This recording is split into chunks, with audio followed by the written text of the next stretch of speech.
What is a compact fluorescent bulb? A compact fluorescent bulb is a fluorescent replacement for a standard incandescent bulb. They use a lot less energy, which results in a cost savings. They also last a lot longer, and so it's definitely a more environmentally friendly choice. In addition, they're becoming more and more available. You can purchase them at almost anywhere that you can buy a regular light bulb. In addition, they come in numerous shapes and sizes that can fit virtually any fixture. Why should I replace my incandescent bulbs with compact fluorescent bulbs? Replacing an incandescent bulb with a compact fluorescent bulb will use about 70% less electricity. That'll save you money just in your electric bill. In addition, the compact fluorescent bulbs can last up to 10 times longer than a regular incandescent bulb, and that also reduces the amount of waste that's generated. Another thing is that older style fluorescent bulbs gave off a really harsh light, similar to you'd expect in an office. It isn't necessarily pleasing in your home, but the newer versions of compact fluorescents give off a really pleasing light, and it's actually even beaten out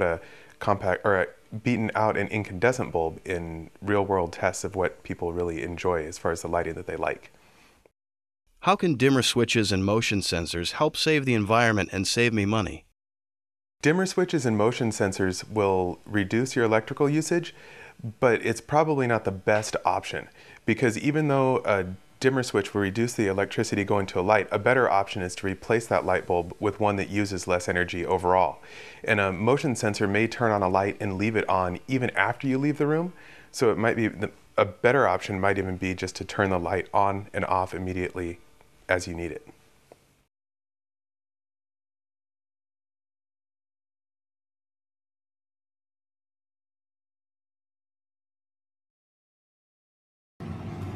Windmills and solar panels have become symbols of America's growing interest in alternative energy.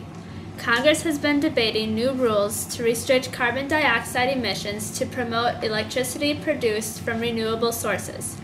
The question that is up in the air about this debate is how much money Americans are willing to pay to control the wind and the sun. Experts say that a central part of tackling climate change will almost certainly raise electricity prices. It is estimated that wind power is currently more than 50% more expensive than power generated from a traditional coal plant. Added into the calculation is the need for utilities that rely heavily on wind power to build backup plants fired by natural gas to meet electricity demand when winds are calm. If the price of natural gas gets high enough, wind could look cheap by comparison, but right now natural gas is down sharply. This is a sign that the recession will not be kind to renewable energy. Earlier this month, the U.S. Senate took a vote and rejected an effort to put climate change legislation on a fast track. This will make it harder for Congress to put limits on greenhouse gas emissions this year. The Obama administration had proposed the idea of using federal budget to move cap-and-trade legislation through Congress. Making the plan part of the budget would enable it to pass with a simple majority. The vote by the Senate was 67 to 31 in favor of blocking lawmakers from attaching the cap-and-trade bill to the federal budget. John McMacken, a director of Glass Container Company and part of a lobby for energy-intensive firms, said, "This vote shows there are still a large number of moderate Democrats from heavy manufacturing states that are skeptical of climate change legislation." Republican Senator Mike Johanns made a statement saying, "Climate change legislation could have a profound impact on every family and every sector of our economy, and now it will be possible to have the full and open debate this issue deserves." Recording now.